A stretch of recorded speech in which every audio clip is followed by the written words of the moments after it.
Now, this will be the top 20 Clint Eastwood movies. And the thing to keep in mind is these are movies he was either the actor or the director. So sometimes he didn't star in the movies.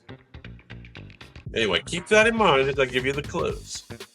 This film follows an elderly man caught smuggling illegal goods across state lines. It was inspired by a true story of a 90-year-old drug courier. The protagonist gets entangled with a dangerous cartel. Clint Eastwood directed and starred in the film at the age of 88.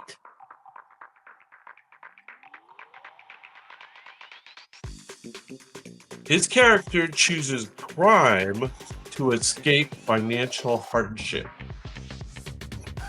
All right, who knows what this one is? Thor's in the house. And he's got the answer. Very good. Very good. This was Eastwood's first time acting and directing in the same film since doing Gran Torino in 2008. So he went 10 years without both starring and directing. This is called The Mule, of course. Stuart had it. The Mule was what year? Any guesses? Well, I'm going to tell you. 2018. All right, there it is. First one. Now remember, it could be directed, could be starred, could be both. Here we go. Number 19. This film features an escaped convict and a kidnapped young boy. Clint Eastwood plays a Texas Ranger on the convict's trail. Kevin Costner stars as the sympathetic fugitive. The story explores morality, justice, and fatherhood. Anybody remember this movie? Gotta tell you, I didn't see it. I am sorry. The film was directed by Eastwood and focused on Costner's character. I guess Eastwood plays kind of a cameo as the Texas Ranger. Any guesses? I guess it's a little obscure, but we are doing top 20. So, you might have a couple of obscure ones in there.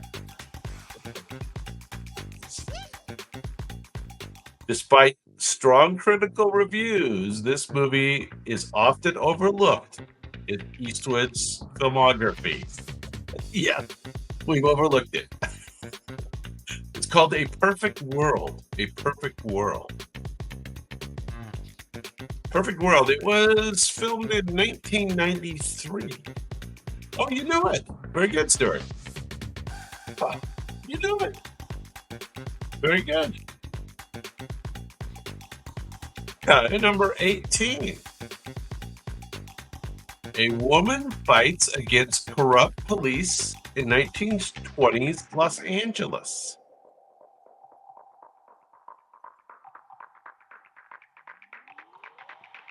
They're all good, probably, right, Stuart? They're all good. Angelina Jolie plays the determined mother. Authorities try to convince her that a different boy is her son. Now, this one was directed by Clint Eastwood. His gripping true story exposes institutional corruption. Remember the name of this one? Angelina Jolie. Any guesses? Well, going once, going twice. This movie was called The Changeling. 2008. The real-life case led to a major police reforms in Los Angeles. Huh. Interesting. There you go. Changeling. Who knew? Not me. All right, this one's an obscure but one that stars Eastwood. Long time ago. I'm going to give you the date, 1974. A classic buddy heist film featuring a veteran criminal and a young thief.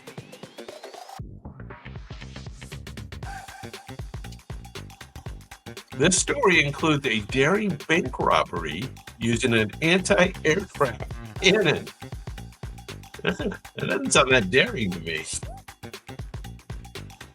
That sounds kind of like just let's break it in. Yeah, you got it. Too. Clint Eastwood plays the seasoned thief Thunderbolt. Jeff Bridges plays the reckless but charming Lightfoot. Is one of Eastwood's lesser-known crime thrillers, but gained a cult following. Yeah, Jeff Bridges. I like Jeff Bridges.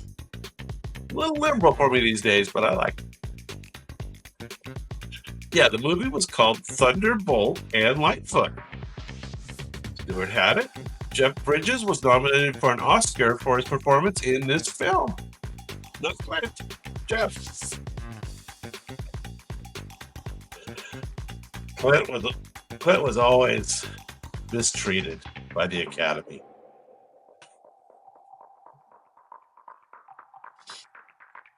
All right, this one's kind of interesting. This one again is a directing one by Eastwood. A real life aviation hero faces intense scrutiny. The story centers around an emergency landing on a river. I don't know if you remember this news story in America. We all remember this news story pretty well. Tom Hanks portrays the calm and collected pilot.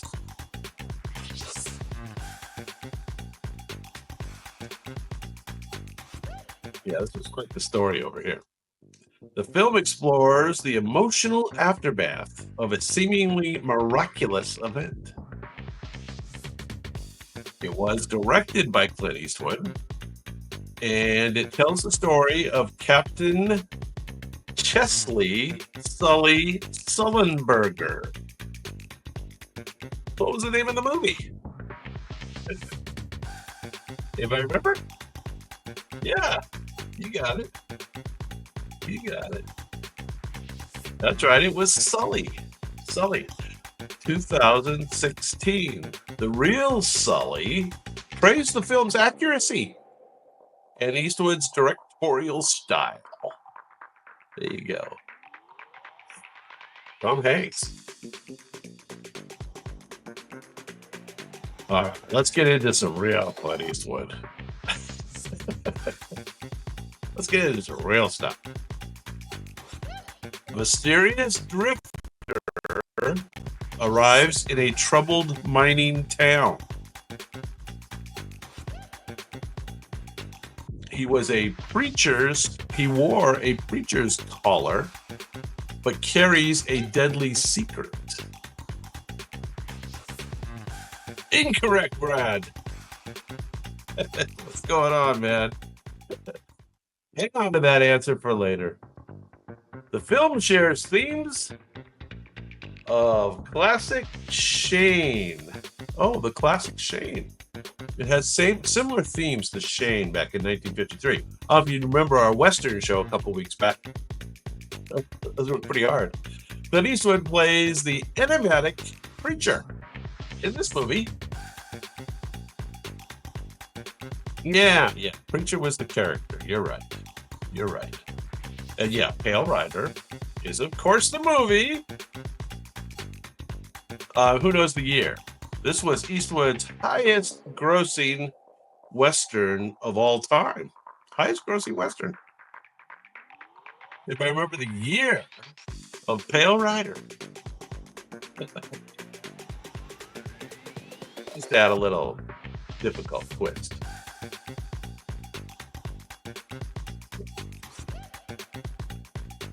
It was uh it was 1985.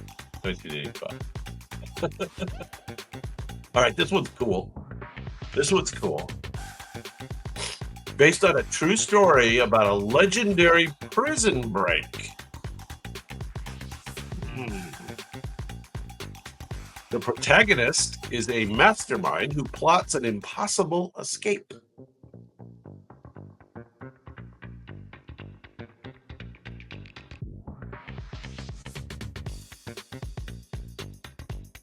The film meticulously recreates the infamous island prison. Yeah, there you go. You got it. I guess Brad got it first. He's got the faster internet. That was pretty close.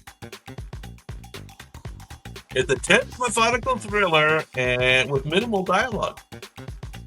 Clint Eastwood plays a real-life inmate, Frank Morris. Frank Morris. King's in the house. What's going on? What's going on? Anyway, we played Frank Morris, and who knows the year of this movie?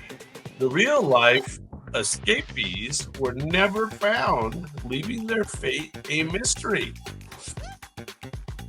This is, of course, Escape from Alcatraz. You guys all had it. And it was a long time ago that they made this movie. 1979. 1979. There you go. We're doing Clint Eastwood tonight.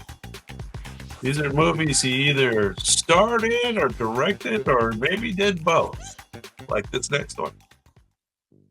An aging war veteran struggles with his changing neighborhood. He reluctantly befriends a Hmong teenager.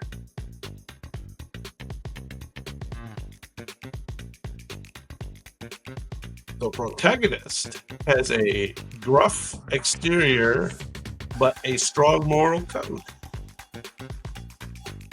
Yeah, you got it. King's got it. He stands up to gang violence in his community. Clint Eastwood delivers one of his most memorable late career performances. You have to qualify that. Late career. El Camino. I like that answer, Timothy. It's like an El Camino, only it's not an El Camino. It's the Gran Torino. 2008. Eastwood's character drives a 1972 Gran Torino, a car that symbolizes his old school values. There you go. Get off my lawn. That's right. Yeah, get off my lawn. Hey, Matthew, what's going on? Everybody's in the house. Good to see everybody tonight. We are doing Clint Eastwood movies. A war biopic based on the life of a decorated Navy SEAL. The protagonist struggles with psychological toll of combat. The film was both controversial and widely praised. Bradley Cooper underwent intense training for the role. There you go. King. King is king. Directed by Clint Eastwood, it tells the story of sniper Chris Kyle. Who knows the year? For American Sniper is the movie. American Sniper. And what year did they make it? The film became Eastwood's highest-grossing movie, earning over $500 million worldwide. $500 million, not bad. 2015, pretty close. 2014 is the correct answer. That was very close. Close enough for horseshoes and hand grenades in this case. There you go. We're down to number 11. This one's a little harder, a little more obscure. Good luck with this. A World War II film told from an unusual perspective. It focuses on Japanese soldiers rather than American troops. The movie is almost entirely in Japanese. What? No wonder I didn't see it. It's entirely Japanese. It was filmed back to back with Flags of Our Fathers. It was directed by Clint Eastwood. It was praised for its humanizing portrayal of the enemy. So it humanized the enemy. All things small miss small. No. It's a Japanese soldier. Anybody know? Ah, yeah, that's it. Good job. Stuart knew it. Very good. Letters from Iwo Jima. 2006. This film won the Golden Globe for Best Foreign Language Film. Oh, Matthew. That's got to be it. Matthew had it. I can't take the time to translate. All right, next up. A crime drama about childhood friends reunited by tragedy. A murder investigation drives them apart. The film explores themes of trauma and justice. All right, who wants the key clue? You guys ready? Sean Penn and Tim Robbins give powerhouse performances. This one again is directed by Clint Eastwood, and it won 2 Academy Awards. 2 Academy Awards. Anybody remember the name of this movie? Yeah, King. King's in the house. Any guesses on the year? For Mystic River is the correct answer. The film is based on a novel by Dennis Lehane, or Lahaney, also known for Gone, Baby Gone. Gone, Baby Gone. Not familiar. Not familiar. Mystic River, you have it. Very good. 2003. 2003. All right. This was not my favorite. Probably isn't your favorite either. A rare romance film in Clint Eastwood's career. It tells the story of a brief but intense love affair. Meryl Streep plays his love interest when she was little young. I'm terrible. The film is adapted from a best-selling novel.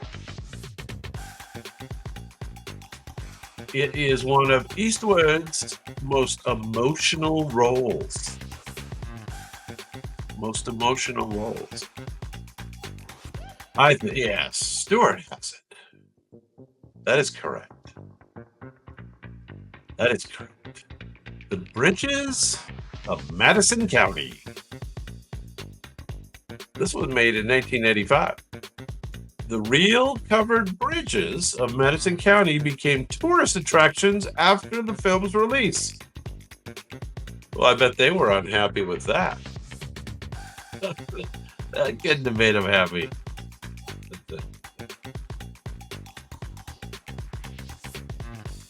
Nice.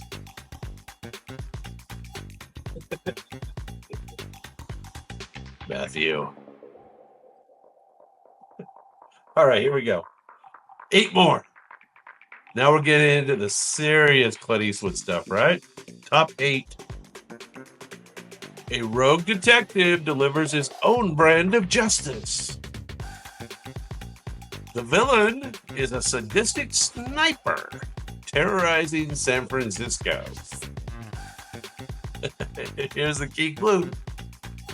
Do you feel lucky, punk? Is one of the most famous movie quotes. That's correct. You guys have it. Yes. Yes.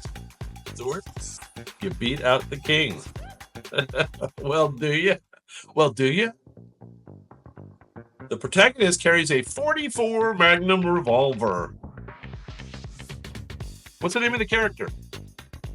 Who knows the name of the character? This is, of course, the Dirty Harry movie. All the way back in 1971.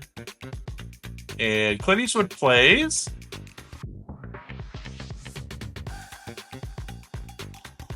Who does he play? Yeah, correct. Harry Callahan. Correct. You got it. And somebody brought up this point a couple weeks ago. The movie was inspired by the real life Zodiac killer case. Somebody brought that up a couple weeks ago. I remember. Very good. Dirty Harry. The first of the serious Clint Eastwood film. Number 7. This one's slightly more obscure. This is 1965, to give you a clue.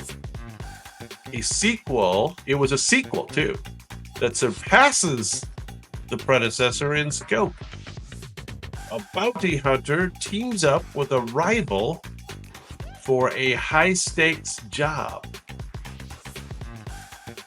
The film is part of the iconic Dollars trilogy. Lee Von Cleef plays a key role alongside Eastwood. Yeah, you guys knew it. Stewart and King both have this one. How'd you guys do it? For a few dollars more. 1965. Directed by Sergio Leone. It helped cement the spaghetti western genre. Yes, it did. The musical pocket watch motif adds a unique emotional depth of the story. I don't really remember that. The pocket watch? Are you guys related to the pocket watch?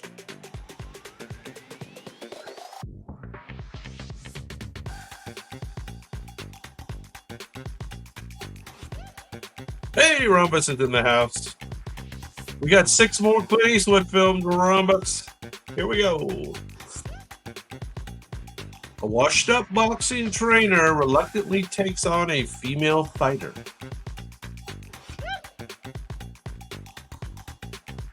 The story explores perseverance, regret, and redemption.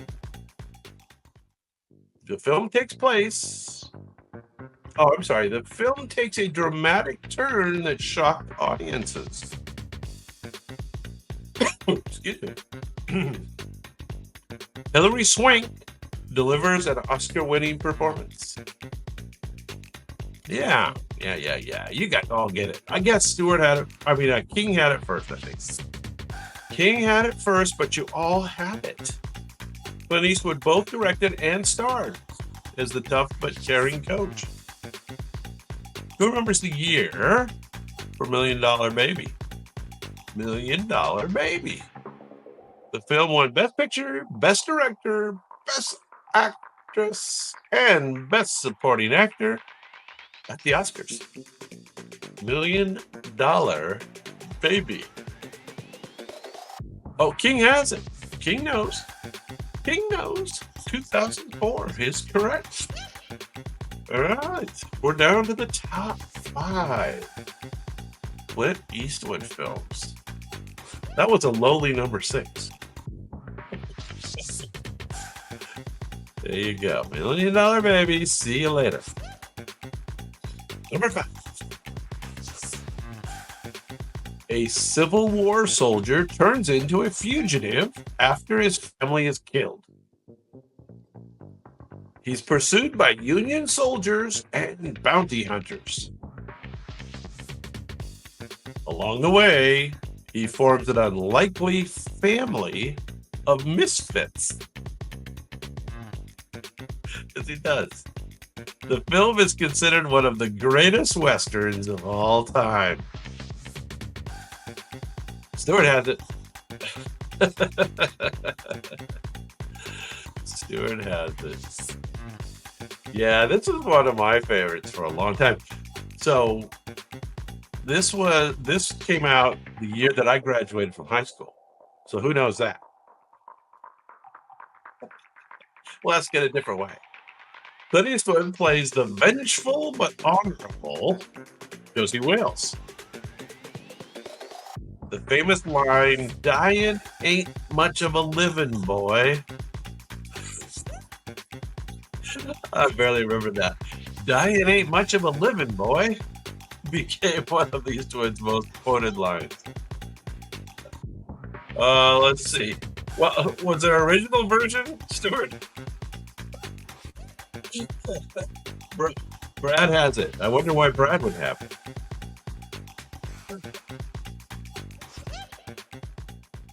King has it too. 1976 is correct. Okay, top four. A mysterious stranger arrives in a corrupt frontier town.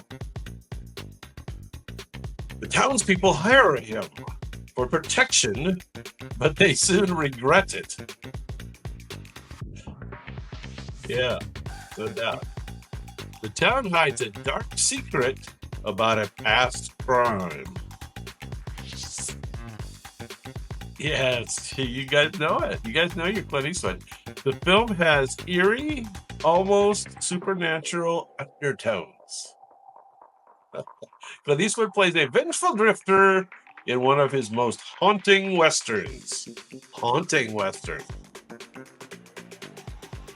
Correct. Who knows the year of this one? Anybody want to guess at the year? Eastwood took inspiration from his mentor, Sergio Leone, but added a darker, more surreal tone to this western. So this is a Clint Eastwood film versus the other ones were Sergio Leone. Yeah, High Plains Drifter. You guys all have that, and the year is 1973. So very close. Very close.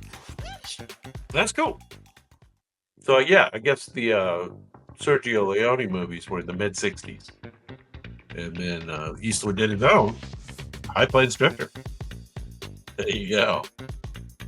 All right, let's go back for number 3. A lone gunslinger arrives in a small town caught in a feud. Sounds like a usual story. He plays 2 rival factions against each other for his own gain. This film was a remake of the Japanese classic Yojimbo. Did you know that? Yes, you guys know it. Very good. Like Stuart had it first there. Very good. You guys all know this. It introduced Clint Eastwood's Man with No Name. So this was the first time the Man with No Name. It was the first spaghetti western to launch him into stardom. And you guys know it's Fistful of Dollars. And yeah, what was the Jimbo thing? Yojimbo. Who knows the year? Anybody know the year? Fistful of Dollars. This film made on a small budget, but became a worldwide success, forever changing the Western genre. It's a film that did. 1964. 1964. Back in the day. All right, let's come into a little more modern era. Let's do one that he both started directed, huh? A retired outlaw is pulled back into violence for one last job. The film questions the morality of revenge and justice. Most of his movies do. It won 4 Academy Awards, including Best Picture. You were correct. You guys know it. You guys know this. You guys know it. Who's the other actor? Who's the other famous actor that just passed away that was in this movie? Who knows that? Clint Eastwood directs and stars as the legendary. I'm going to ask you for his character's name, too. Clint Eastwood's character and the other famous star in this movie that just passed away. Morgan Freeman's still alive. Stuart, you got it. Gene Hackman was a classic character in this. And do you remember Eastwood's character's name in this? It was kind of unusual. A little bit of a weird name. Eastwood dedicated the film to his mentors, Sergio Leone and Don Siegel, who helped shape his career. Those two guys. Yeah, you guys all got it. Good movie, for sure. His character's name was William Mooney. William Money or Mooney. Munny. All right, number one, with a bullet. 3 gunslingers race to find buried treasure during the Civil War. The film features one of the most famous musical scores ever. Oh, didn't know that part. The final showdown is one of the greatest in film history. There you go. Yeah. You guys know it. I think, Stuart, you probably had it first. Everybody. Oh, I like the way Matthew abbreviates it, though. Very clever. Eli Wallach and Levon Cleave co-star alongside Clint Eastwood. It's directed by Sergio Leone. It's considered the greatest Western of all time. I thought that other one was, but I guess it's this one. Who knows the year for the good, the bad, and the ugly?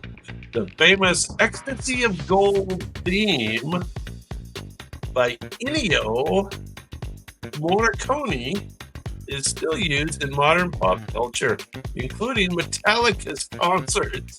What? Ennio Morricone is still used in modern pop culture and Metallica concerts. Are you familiar with that? Close enough. 60. Yeah, Matthew's got 66.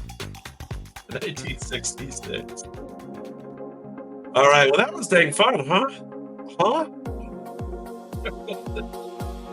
You guys did pretty good, and it was fun, and all that.